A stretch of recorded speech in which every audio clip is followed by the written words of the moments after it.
ANEC Sports presents a Frick Media Productions, created by the founder and editor at the ANEC Network, Sam Frick. This is the opening drive.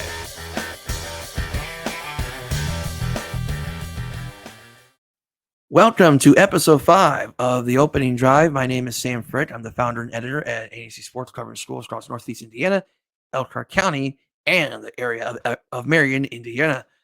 So we are down to the final stretch of the regular season. Week 8 is upon us. Friday night will be the second to last game of the regular season for these teams all across the state of Indiana. This Sunday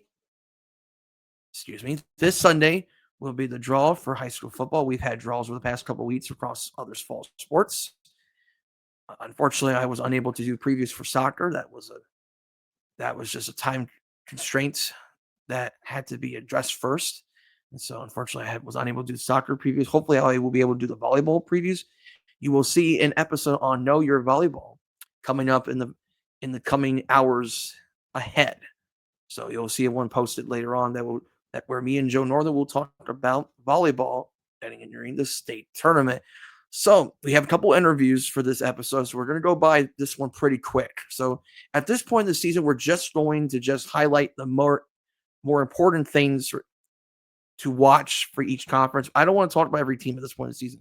We're at this point in the year where the teams are who they are at this point. I don't want to spend a lot of time talking about the same things we've been talking about all year long. So let's go ahead, and we're going to go ahead and actually do the ACAC and CIC last. There's a nice transition to our interviews coming up with Jeff Adamson of Eastbrook and Brent Kunkel of the Bluffton Tigers. So give me just a moment here, and we will go ahead and talk about the upcoming games to watch for our high school football teams. And we will go ahead and let's actually go ahead and start off with Blackhawk Christian. It hasn't been the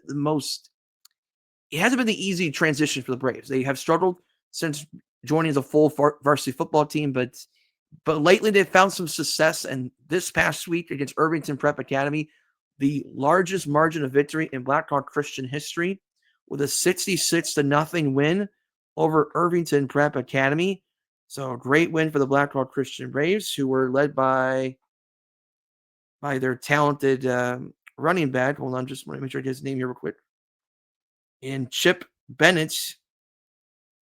And it had 11 carries for 215 yards and 3 touchdowns as the Braves defeated Irvington Prep Academy by the score of 66-0. So good win for the Braves as they will travel to Monroe Central this week, and then they'll wrap up the regular season home against the Bluffton Tigers.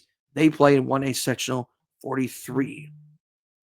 All right, Northern States Conference. So Knott's can clinch the conference this week with a win over the Bremen Lions on Friday. Knott's comes in 7-0, 4-0 in conference play, and all the hype has been on Miles McLaughlin. Another monster game for McLaughlin on the ground as the Redskins dominate the Jimtown Jimmies 56-13. Not as McLaughlin continues to climb up into the all-time record for rushing yards in the history of IHSA football. Knott's averaging 49 points per game. They are only giving up 17. Knott's runs that triple option. You know that's what they're going to do, but yet teams just are having such a hard time stopping McLaughlin, whether if it's on the ground or when he does occasionally throwing the football. But Knott's has a great team once again under Ross Racky and Bremen. While Bremen has been playing much better football of late, this will certainly be their toughest test yet against the Redskins of Knott's, as Bremen will wrap up the regular season on the road at Knott's and then at Tippy Valley. But lately for the Bremen Lions has been their defense, holding teams in check so far, but also finding some confidence offensively. They had a 40-24 win over Culver Academies after winning close games against Jimtown and John Glenn. It's been the defense, it's been special teams, but lately the offense starting to pick up for Bremen in that spread offense. Tippy Valley's 5-2 as well, 2-1 in conference play. They'll be at John Glenn this week, and then they'll host Bremen to cap out the season. Tippy Valley likes to run that football quite a bit, and they showed a lot of that last week. Actually, the past 2 weeks against Jimtown and then Western, as the Vikings of Tippy Valley had a strong balance on the ground for the Vikings of Tippy Valley, led in part by their running back Wes Parker, who's averaging 133 yards per game on the ground. And then you have Wes Parker, and then Owen Omondi also showing some good things as well for the Vikings of Tippy Valley. They had John Glenn this week, and then they'll host Bremen to cap off the regular season. Quickly, let's talk about the NCC, the North Central Conference. Marion had a couple close games, but they have lost their last 6. But last week against Richmond, couldn't quite pull it off in a close one against the Richmond Red Devils, 35-34. Richmond win. They cap up the regular season at Lafayette Jeff, and then they'll host Anderson, who's also 1-6, as Marion searching for their first conference win of the season before playoffs get underway. Marion plays in 4A Sectional 20. Northeast State, looks like this. So East Noble picked up a dominant win against Columbia City last week by the score of 41-10. They were down 10-7 in the second quarter, and then East Noble responded by scoring the last 34 in the win at Columbia City. Riley Biddle had a nice game all around for the Knights, but East Noble once again showing their dominance. And obviously the win against Leo is going to be, we will look back on and say that was the game that essentially decided the Northeast State, although that the DeKalb game was very close. That could have easily been a DeKalb win right there. And who knows what the NEA could have looked like had DeKalb won that game.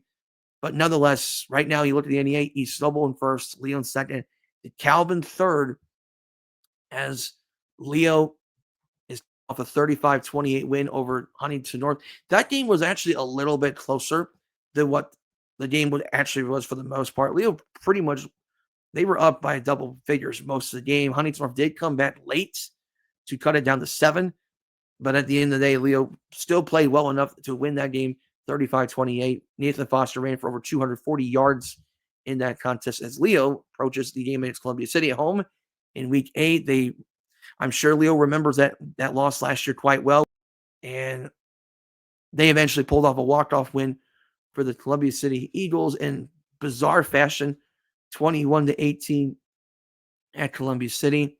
So definitely some motivation for Leo going into week 8. And the next week they're at DeKalb, a much improved DeKalb Barons team, 5-2 overall, 4-1 in conference play. They had a comeback win against Huntington North a couple weeks ago, where they were down early on the contest. They came back to win by 14. It's a much closer game than what the score would tell you. Huntington North's a pretty solid team, so I know people will say, well, DeKalb beat a team that had a losing record, but really the Vikings are definitely a better team than that record would show you. And so far, we've seen great progression from Eli McCormick. We've definitely seen a DeKalb team that's starting to figure things out offensively, which is always a good sign for a team that's going through a first-year head coach in Ryan Robertson, which many people at East Noble knew that Ryan Robertson was definitely capable of being a head coach in football at this level. So good to see that. And then defensively, they're giving up only 13.9 points per game, their best defensive number up to this point since 2001. So DeKalb's defense has done its job all season long, but lately they're finding things offensively. They're starting to click a little bit as we get to sectional play. When we look at teams that could be a sleeper in the playoffs, I think DeKalb's a team to watch out for in 4A Sectional 19, which will be one of the harder sectionals to forecast in this year's state tournament. The Cavs have Belmont this week, and then they'll host Leo next week. That will be a pretty big game in the Northeast states. Take a look at the NECC. We do want to congratulate our conference champions in the NECC in West Noble and Churubusco. West Noble won the Big School Division for the third time in 4 years, if I recall, where the Chargers defeated Lakeland Lakers by the score of 34-7. It actually was a 14-7 game early in the third quarter before West Noble did respond with 2 quick touchdowns and then a pick six from Xavier Yates from 65 yards out that allowed West Noble to win by 27 points and winning the Big School Division Championship. So West Noble's, as a team, while they've had to replace Seth Pruitt going into this year, still looking like very much a West Noble football team. They definitely play a really quick style of football. They play fast. They definitely can spread it out if they need to. And they got a lot of guys that can put the ball in play and make things happen on the football field. They're a very athletic team, whether it's Trey Schisler or if it's the Mateo Bottles, or if it's the Yates kids, Ethan and Xavier, or if it's other guys across the field, the Dustin Richardson kid and whatnot. West Noble definitely has the weapons. They have the athletes, or pun intended. They have the horses, if you would. Brogan had a big game as a sophomore, 92 rushing yards against Lakeland. Lucas Conway is another one that's quietly overlooked, if you would. Trevor Steele, nice senior year for him. Zamir Barnes-Bridges had a 2-touchdown performance on the ground against Lakeland. Brandon Limerick had a couple nice catches for West Noble in that contest. Dustin Richardson, as I mentioned earlier, solid year for him. So, and then FT7, one of the best kickers in this area as a junior. So this is a nice team, and this is a team that they will have a chance to win their first ever football sectional. But as you know, this is not going to be an easy sectional for West Noble to win. So this week against Churubusco will be a great test to get them ready for the state tournament. And speaking of Churubusco, who are going to be hosting this game on Friday, they are the small school division champions for the second year in a row. First time they've repeated as conference champions since 2018. First time they won, they did so outright since 2012. So Busco with a 62-3 thrashing of Central Noble last week after kind of a slow start against Fremont the week prior, where they were only up 8-6 at halftime.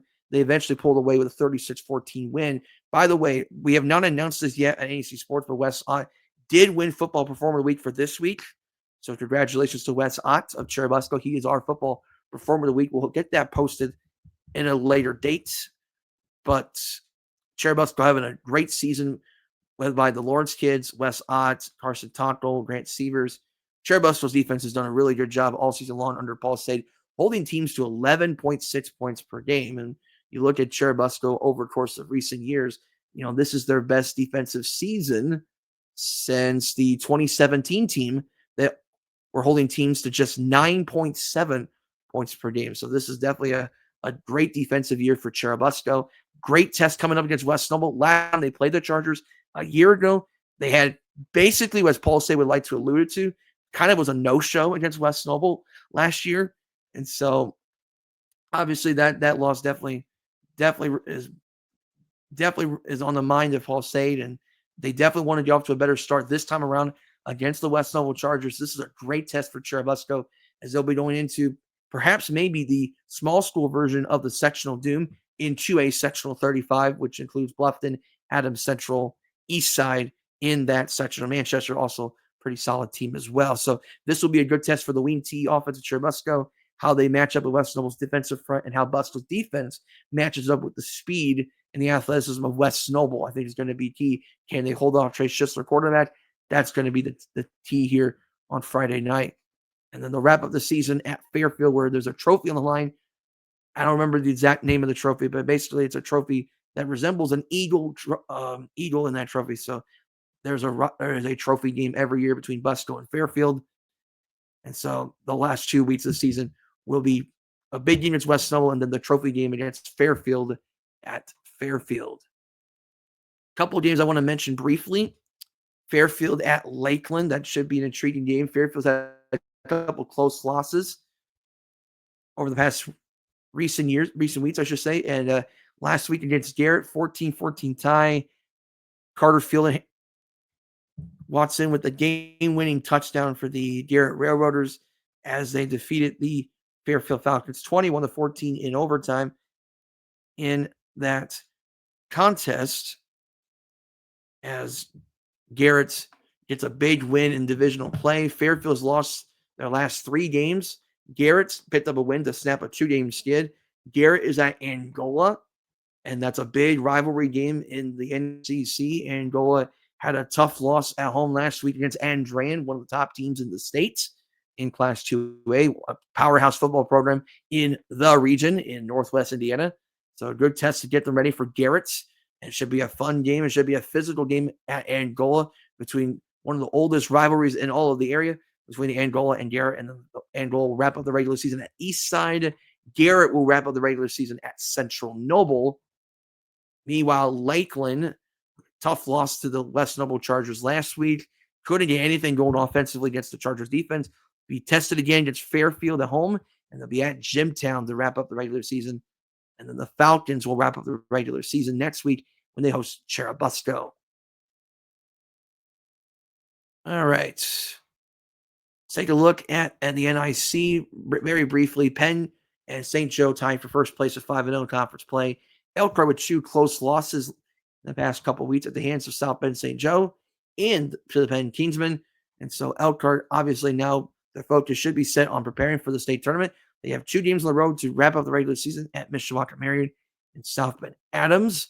Meanwhile, Penn and St. Joe will battle it out a week from Friday at St. Joe. But first, Penn will be hosting New Prairie, while St. Joe will be at South Bend, Washington. So very likely you're going to see 2 6-0 conference teams battling out at St. Joe for the conference championship in the NIC. Penn has been a consistent power in the NIC. They have the most conference championships ever in the NIC for football. St. Joe has never won a NIC football championship at St. Joe. So it should be an intriguing matchup 1 week from Friday, but they'll have to take care of this week first.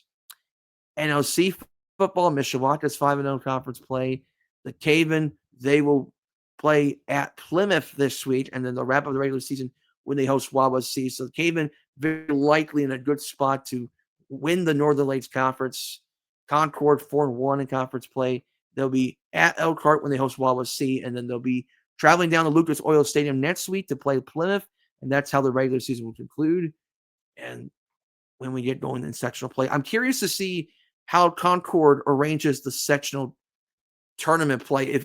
If Concord gets a home game in the sectional, I do wonder where Concord will host that game, because since their actual home field is currently under construction, I'd be fascinated to see how Concord would arrange that if they do have to play a home sectional game.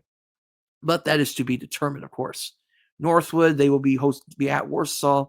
The Northwood Panthers coming off a 41-14 win against Plymouth after losing by 10 at Concord the week prior. Warsaw, tough loss to Mishawaka last week by 21 points, by 21. Warsaw has 2 home games to wrap up the regular season when they host Northwood and Northridge for the Warsaw Tigers. And see here. SAC, right now, Northup, Bishop Dwayner, Carroll are all tied for the SAC championship at 4-1 in conference play. And according to Outside the Huddle, there is a tiebreaker for this particular conference. So right now, as things stand, Northup has the tiebreaker over Dwayner. Dwayner has the tiebreaker over Carroll. This week, the Northup Bruins, they are going to be taking on Carroll, hosting the Carroll Chargers. That will be a game that will ultimately decide the fates of what the SEC may look like a week from now. And Northup has struggled historically with Carroll. I don't believe they've ever beaten Carroll in football, if I recall. Let me check to be sure.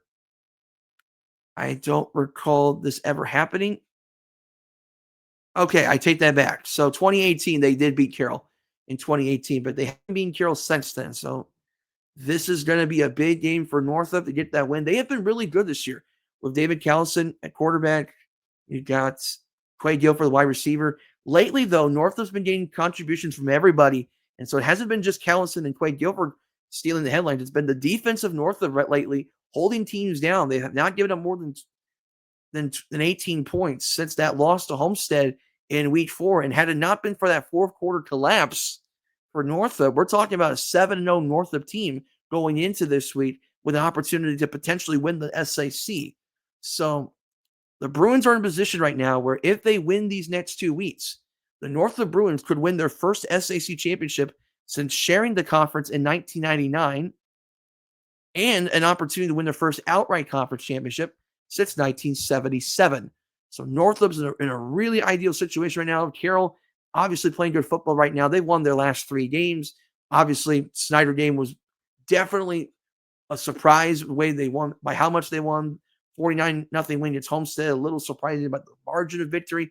But so far, Carroll has won the games they were expected. They've been expected to win. A big test at Northup at Spoiler Stadium for Carroll. Really, they're looking to see if they can spoil that SAC championship mitts. And if Carroll were to win at Northup, and if these 3 teams, Carroll, Wayner, and Northup, all finish in a tie for first place in the conference, that would be the share right there. However, Carroll beating Northup would essentially set up Bishop Dwayner potentially winning the tiebreaker over Carroll. So there's going to be some interesting there's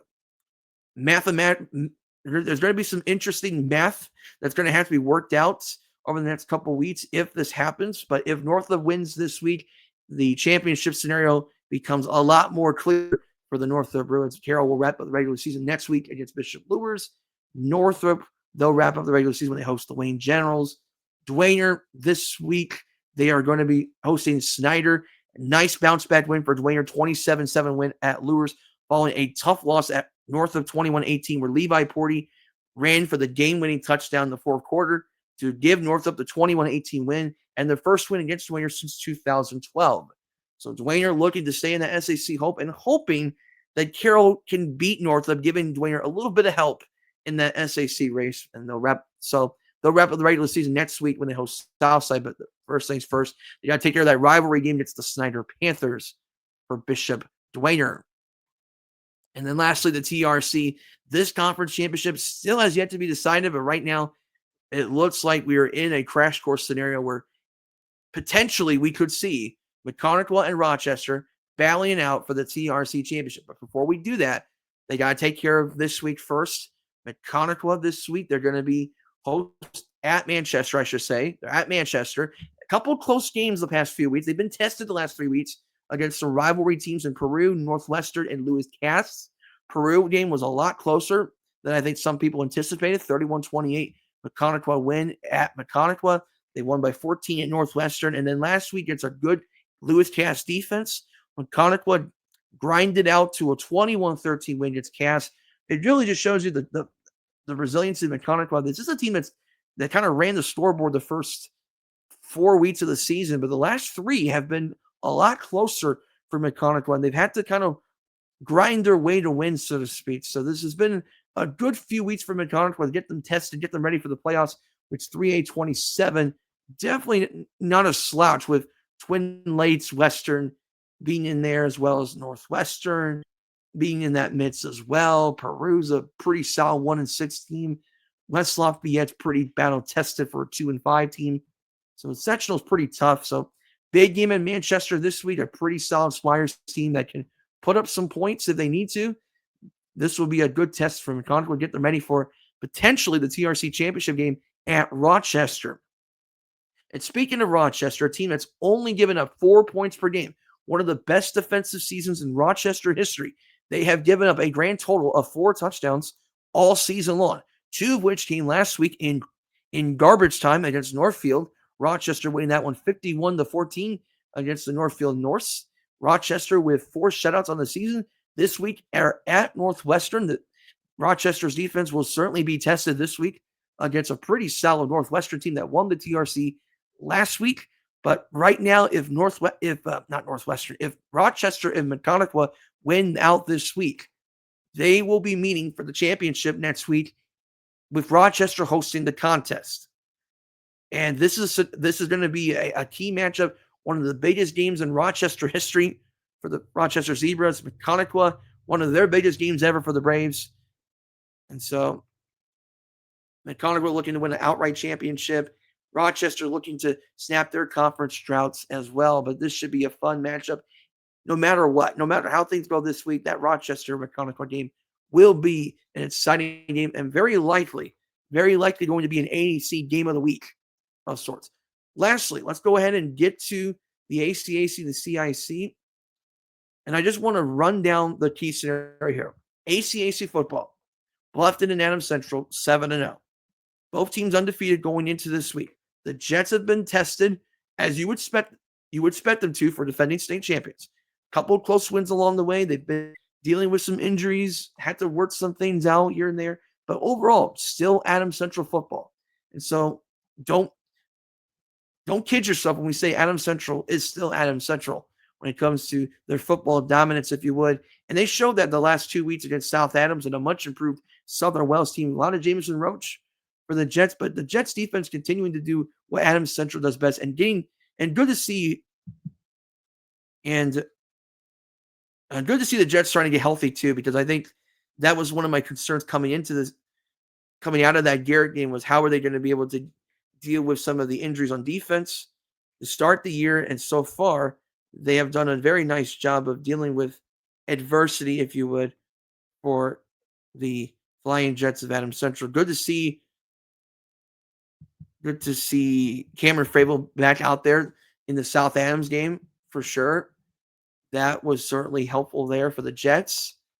But obviously, they're rounding into form, looking to get ready for the state tournament. But no matter what happens, I mean, this week is going to be the ACAC championship, de facto ACAC championship. The winner of this game wins the ACAC because the ACAC has a tiebreaker.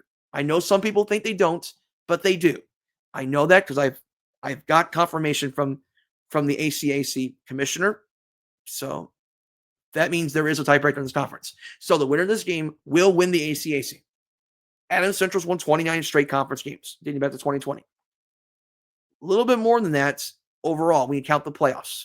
They've won 15 straight against Bluffton, dating back to 2009. They've owned the Bluffton Tigers historically in the series. The Bluffton Tigers, best start, 7-0. It's best start since 1982. They're coming up with 35-0 win against Heritage to snap a 2-year drought against the Patriots, scrimmage yards. And Bluffton, best starts to 82. They're seeking their first ACAC championship since 1989. They are also looking for their first outright conference championship since 1975, when they were in the NEIC, which would later be called the NEIAC. So you got Ashton Best, the quarterback of the Bluffton Tigers. Cooper Gregg ran for 112 yards on 6 carries, I believe, against Heritage. And Bluffton obviously has a dynamic team, whether it's their passing game, whether it's the run game. Cooper Craig can more. The passing game, where it has Aaron Strebel leading the way at wide receiver. You got the defense, where you got a lot of experience back. Obviously, you got Griffin Morgan, the lone starter back from the regional game 2 years ago. But Bluffton's still really good football team. Still going to be a nice team to watch for the Bluffton Tigers. But they're going to be testing against Jamison Roach. The Ween T offense of the Jets, just like with Churubusco.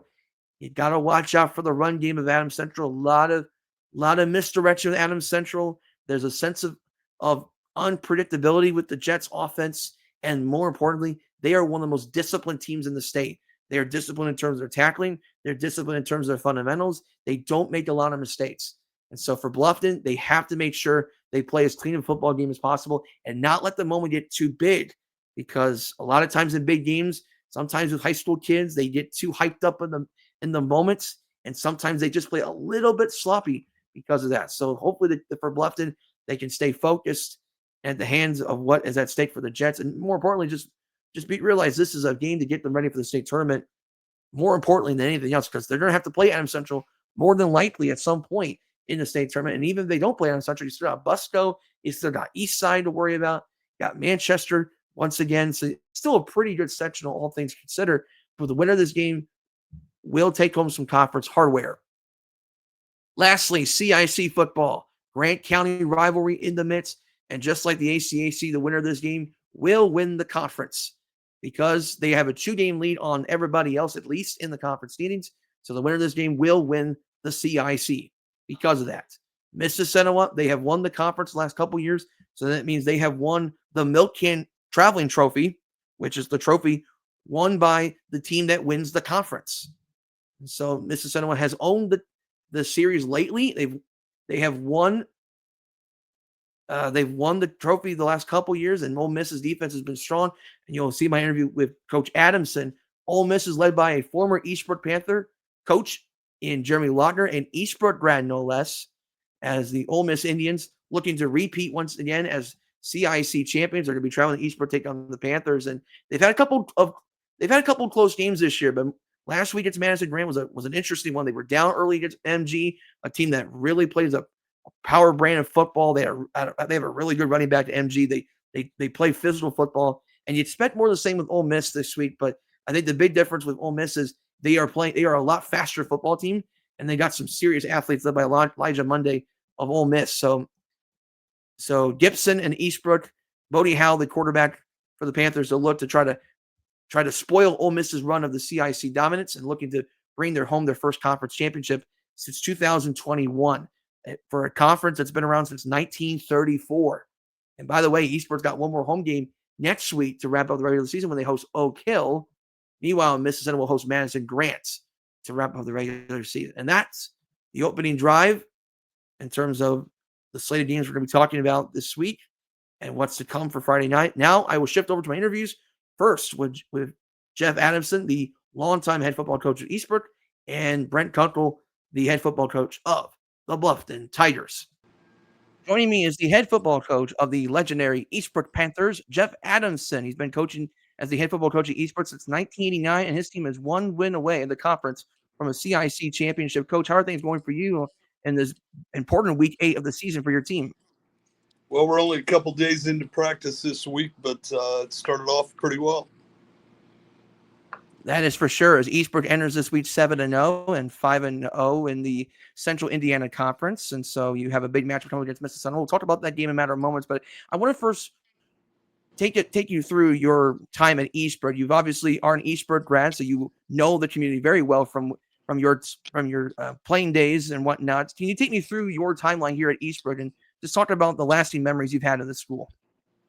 Geez, where do I start? I think the neatest thing for me is just that, like you said, this is where I graduated from high school. And when I first started, everybody on the coaching staff had coached me when I was in high school. So that was kind of a unique thing. I also had my youngest brother on the team at the same time.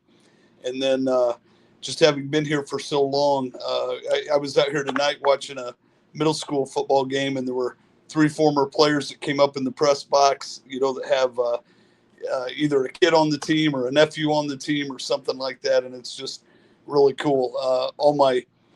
Both my sons have graduated from here. My son-in-law played for us, so it's really a family thing. That is for sure. 37th season at Eastbrook's the head football coach, 326 wins, 15 CIC championships along the way. So a lot of success, but a lot of memories that are built that are even more important than the wins that you're putting on the football field. We talked about this team, and obviously Eastbrook's got a traditional powerhouse when it comes to football. Last season, 4-6 record, down season by your standards, but you lost a lot of close games last year. Can you take me through the learning experiences from last year that helped you set the stage for what this season could look like? Yeah, a couple of those losses were really tough. We lost 3 of those in the last minute of the game. And, when you have an opportunity to get a win like that, it just, makes it that much tougher to accept, I guess. But we had a really good group of guys last year, and many of those returned this year. And the group that we have as seniors this year especially really dedicated themselves to stuff in the off season. We were running in the hallways back in January. There was just nowhere else to go, and that carried over into the summer, and obviously now it's carrying over into the season. Yes, a lot of athletes, a lot of experience along the way. Obviously, when you look at the senior class, Bodie Howe is a really talented athlete at Eastbrook, not only as a quarterback, but what he does in other sports as well. We know the Howe family is pretty athletic at Eastbrook these days. Ryder Gibson has been one of your top running backs at Eastbrook. He leads the way in touchdowns as a running back. This is a team that traditionally runs the ball at a high rate, and it's a team that's very physical. That's the things that I always remember about Eastbrook over the years with 2A football. In the schools I cover, we typically see Eastbrook at some point in the football playoffs. So it's pretty common to see the Eastbrook and having the way they play, always play tough defense and whatnot. And you got a senior class that's experienced, but obviously there are a lot of gamers on this class as well. Can you take me through the senior class and how much they've meant to the ever-growing success of Eastbrook football? Yeah, you mentioned 2 big ones there. Bodie Howell is been captain for the last 3 years. He started as a freshman. As good a player he is, he's even a better kid. He's just an outstanding kid within the school and a good leader in our community, just a high-class individual. Ryder Gibson, the other one you mentioned, had a real big game Friday night, had 40 carries and 270 yards, I think. He was pretty tired when it was over. We've got a couple of seniors on the offensive line for us, Mason Shell, Mason Sanders. Both those guys are seniors. They're really good friends, and seems like they're always doing silly stuff together. But they're 2 that really put in a lot of work in the winter, as well as Caden Bowser, our center, just another one that's been able to kind of overachieve. He's not the biggest guy, the strongest guy, but man, he's just full of toughness and finds a way to get things done. And then I guess over on the defensive side, we've got a few other seniors that are helping us along the way there. But I think the neatest thing about that senior class is just how close they are together as a group and how they are consciously working to include the younger guys. Not necessarily the guys that can help us win on Friday night, but just anybody who's on the team. They're spending time with them and helping them get better.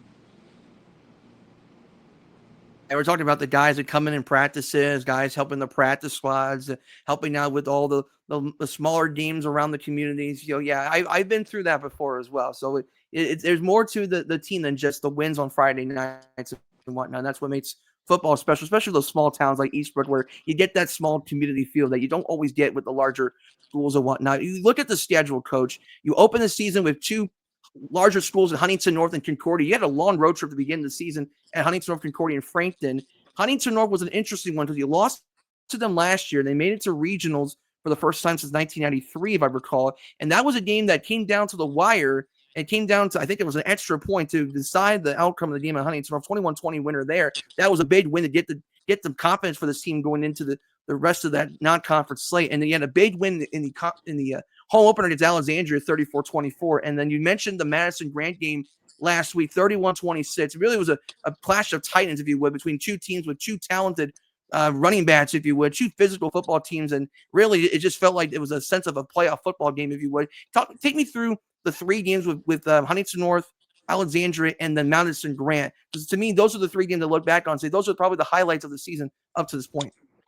Yeah, the Huntington game was really important for us. It's a great game for us, playing a bigger school, and it was really close throughout the whole way. We had two big plays that were non-offensive plays. We had a interception return for a score by Ryder Gibson, and then Gary Cook returned a punt for a touchdown, and then we recovered a fumble later in the game at the end of the third quarter to help us take the lead. And Bodie Howell scored a couple plays later on that. And then Huntington was able to get the ball back with just a little over a minute left and drove the field and scored with just seconds left, about 2 seconds left. And we were able to get a little pressure on the kicker. I felt the snap was a little bit low, and the extra point was missed, and that ended up being the difference in avoiding overtime. So that was pretty good. Alexandria was a real important game for us too. They were undefeated coming in, and that was our first home game of the season. And they've got a really good passing game with Brody Gast, coach's son. He's been a phenomenal quarterback for them, and we were able to intercept. Gary Cook intercepted 2 passes that night, and that was really big. We recovered a kickoff in the fourth quarter. That was a big deal and helped us kind of extend the lead to that final margin. But that was a very physical game. Alexandria is a very good football team. They've lost 2 pretty close games, us and also with Mississinewa. And then Madison Grant last week was a really great atmosphere here. It was only our second home game in 6 weeks, so it was kind of nice being at home against a county rival. They, like you said, they've got a prolific run attack, and we were able to kind of keep that in clamps a little bit and pull out a win there at the end.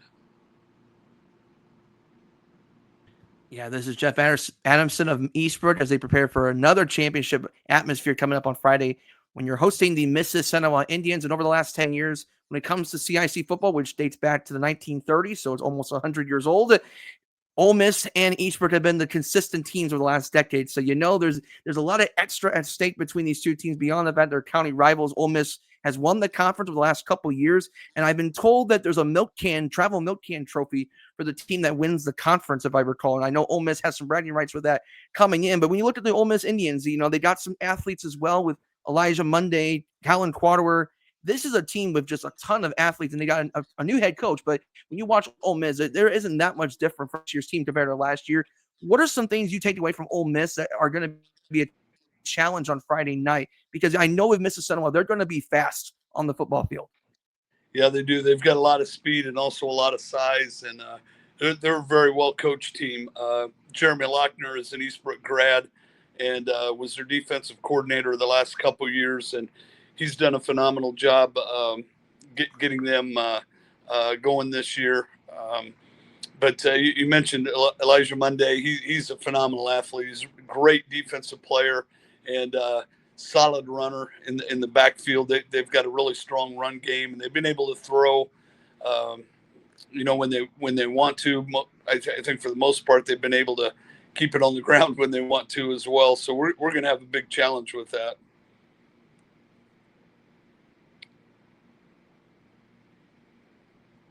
Yes, that is for sure. Now, my next to last question to you, Coach, is obviously we're going to talk a little bit about the rivalry of Ole Miss and Eastbrook. Obviously, these two have known each other for quite some time.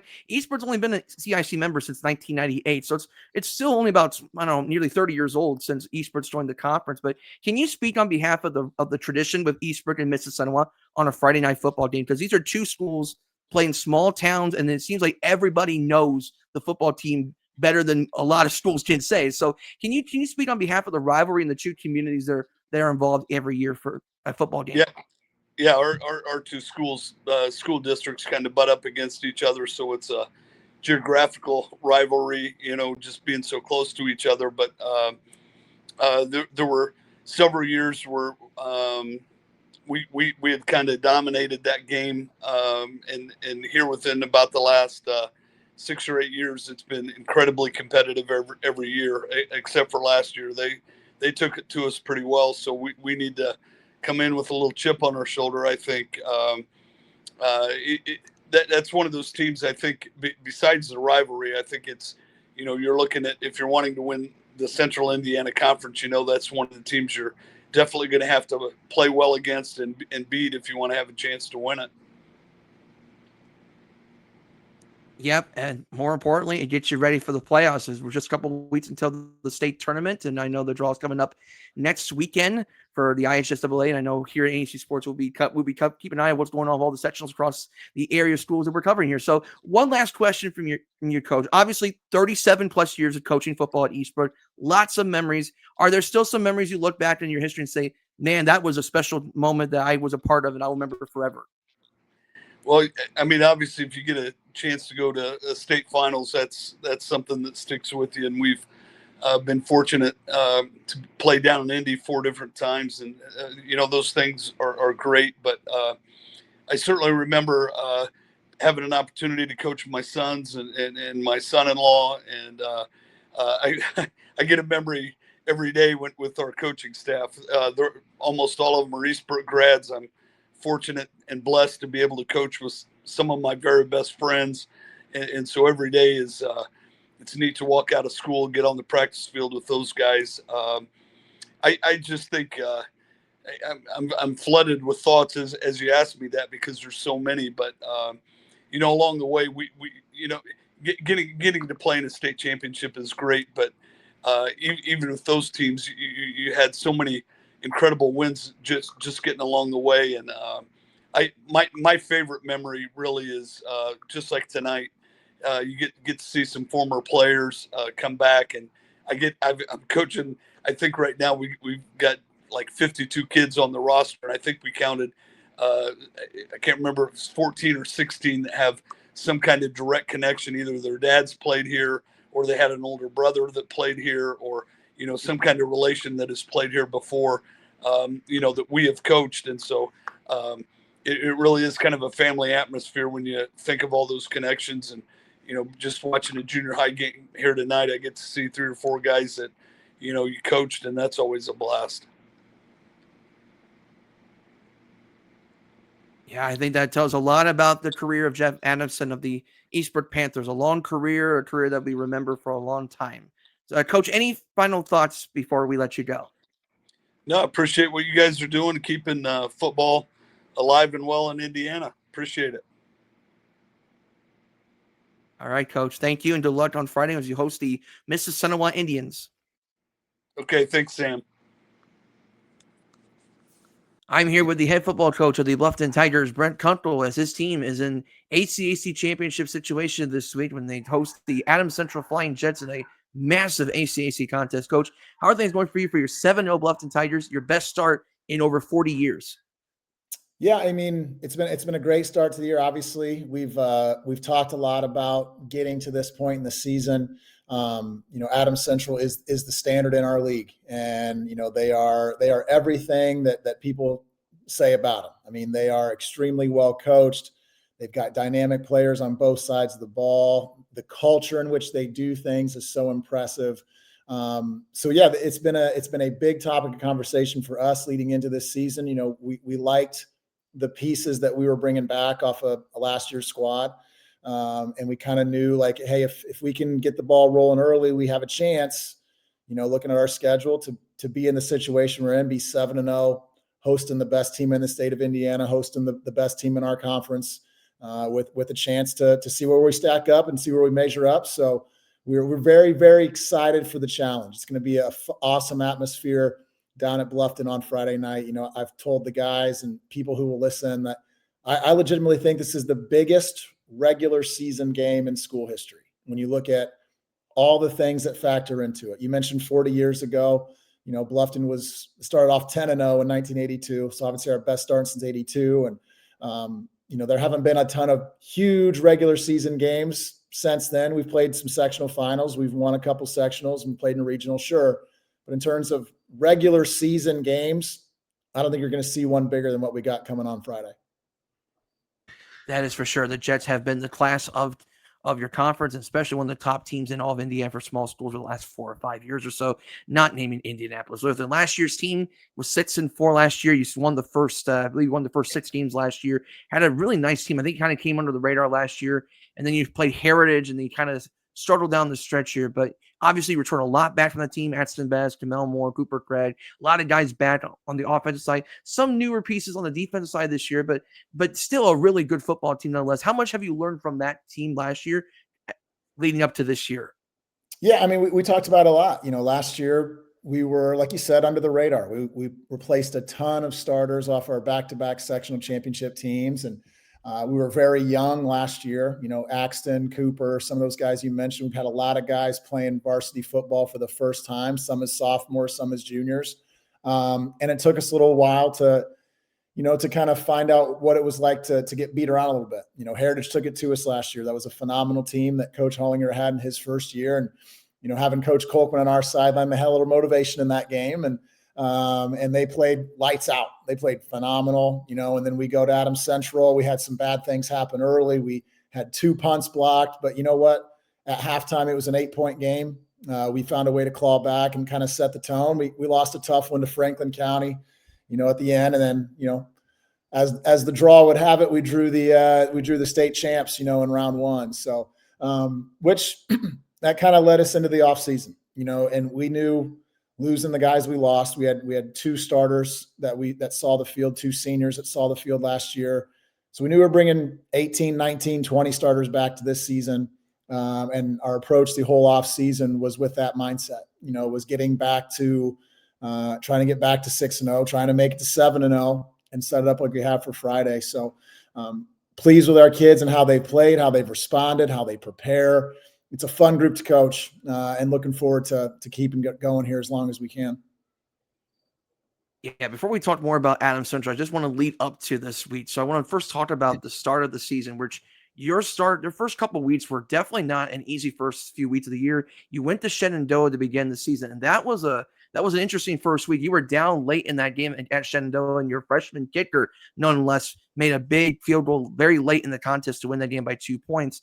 And then you had a shootout against South Adams, 44-41. That came down to the last minute of the game and a touchdown pass to Strevler to decide that game against South Adams, a team that's been one of your top rivals for the past several years or so. And that was huge for your team because obviously the schedule did lighten up a little bit after that, but getting those 2 wins and the way you did it was so important as you got into conference play, really setting the tempo for what we're seeing so far.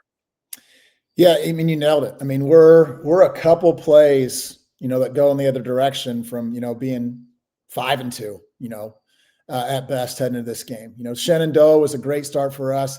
I never remember names, Sam, so I'm sorry, but their quarterback, number 14, was a player. He made plays all over the field offensively. He was their leading tackler that night on defense. Phenomenal player. And we got down. We had some blown coverages. They took advantage. We were down, I think, 14 to start the game early. I think we were down 10 or so heading into the fourth quarter, and guys found a way. We found a way. We battled back. We put our freshman kicker in position to go out and knock down a 30-yarder. It wasn't quite the walk-off, but he hit it with 15 seconds left, right? So game-winning kick week 1. Come into Manchester week 2, very good Manchester team. You see they're 5-2 right now as well.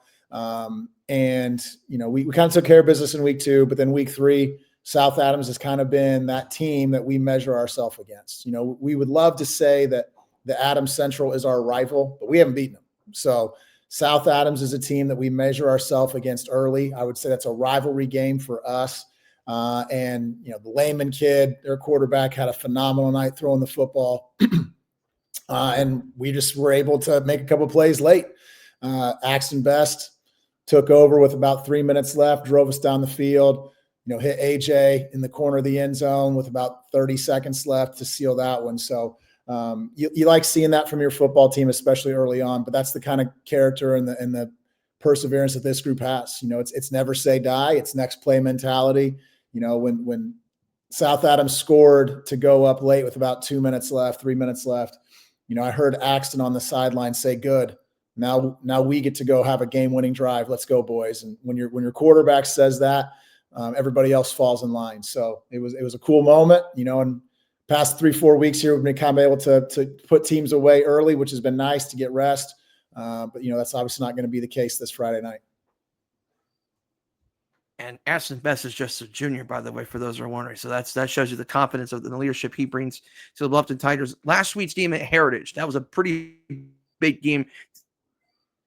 That was kind of a trap game on paper because everybody talks about the Adams Central game this week, but you had to take care of Heritage first. And that's a team that kind of had your number the last couple of years. And it's been noted in the past, but a 35-0 shutout win over Heritage last week. You held them to just 137, 138 yards of scrimmage yards against Heritage Patriots. And that's a good Heritage team that has some weapons even still this year. And obviously Cooper Craig played well, but I think when we have to talk about that game last week, I think the defense was really the key difference, I think, in that game against the Heritage Patriots last week. 100%. Heritage is a good football team, and unfortunately for them, they're all everything. Lucas Weber got knocked out of that game. He got knocked out of that game kind of early. Might have been 14-0 when that happened. But we were playing well up to that point, but that puts them behind the 8 ball without a doubt. I mean, Lucas Weber, if we're taking a poll of football players in our conference, Lucas Weber is a top 5 pick. So that sets them behind, but our guys came out and still took care of business. It'd been easy to let down. We got up 35-0 in the first half there. We had a really good end of half execution on our part to score two times in the last minute and 10. So proud of our guys' execution there. But you mentioned defense, Sam. I'm the offensive guy, so I like to talk offense.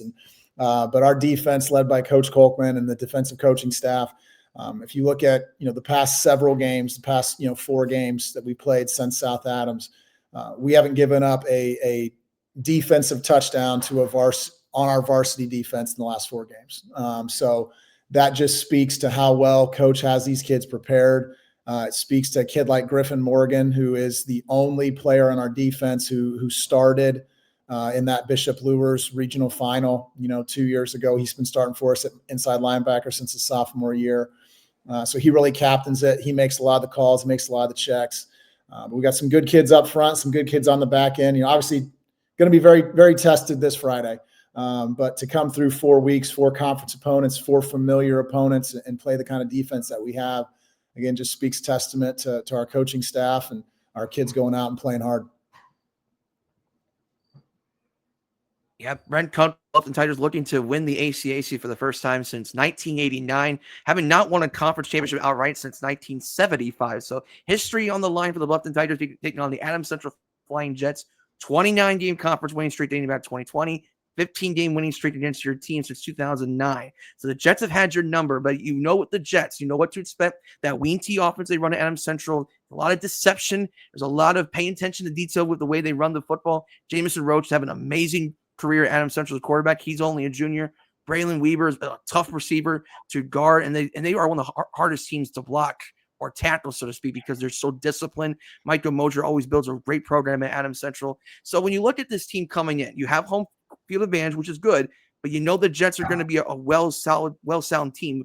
They're fundamentally sound with this Jets team. What are some things that you take with Adams Central? Especially this is a team that's went through adversity. They went through some injuries early on in the season. They had some close wins along the way, but overall, this is still Adams Central to the T.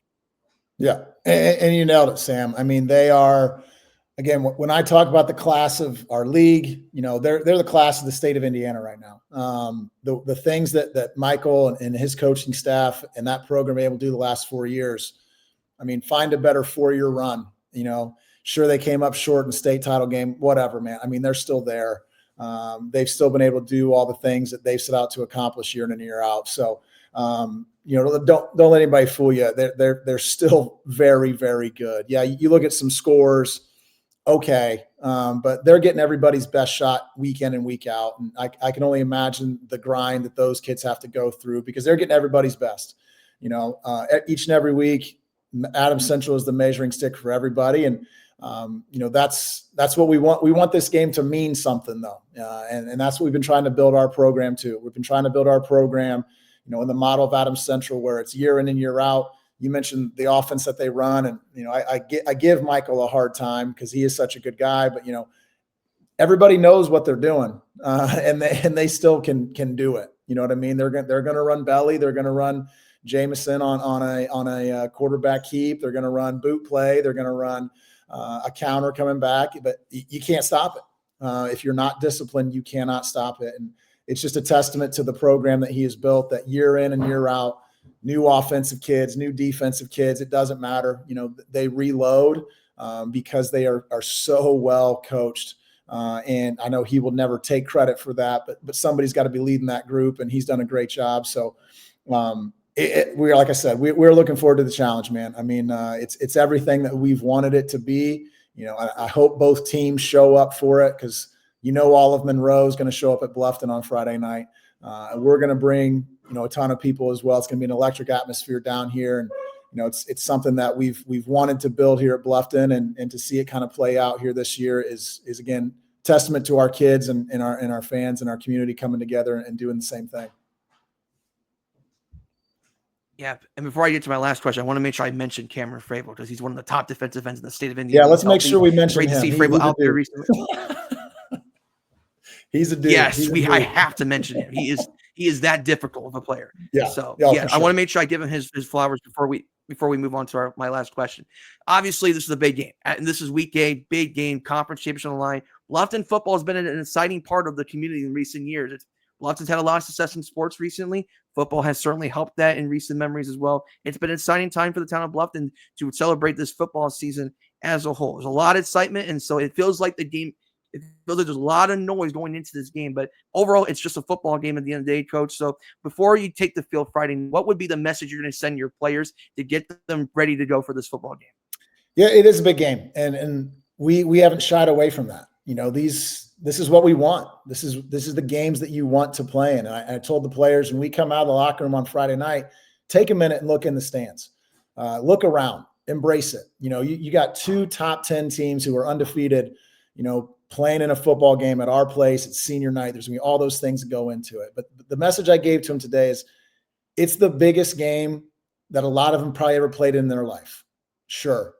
But it's not going to be the biggest game we play in this season, because no matter what happens Friday night with us and Adams Central, for us to get to where we want to get, we got to play them again. We got to play East Side. We got to play Busco. We got to play Manchester. We got to play anybody in our sectional.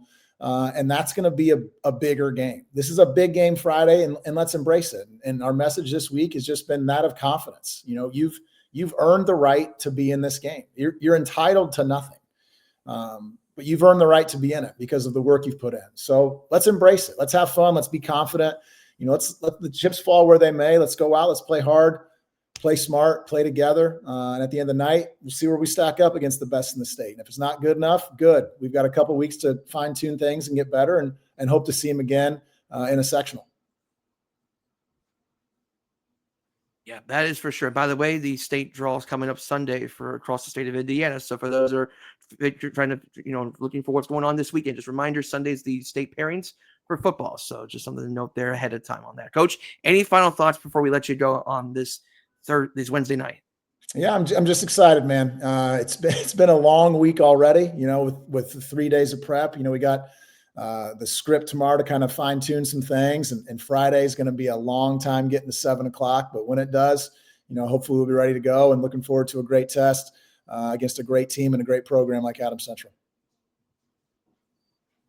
All right, Coach. Thank you so much for taking your time to talk about Bluffton Tigers. Good luck on Friday in the ACAC championship game against the Jets.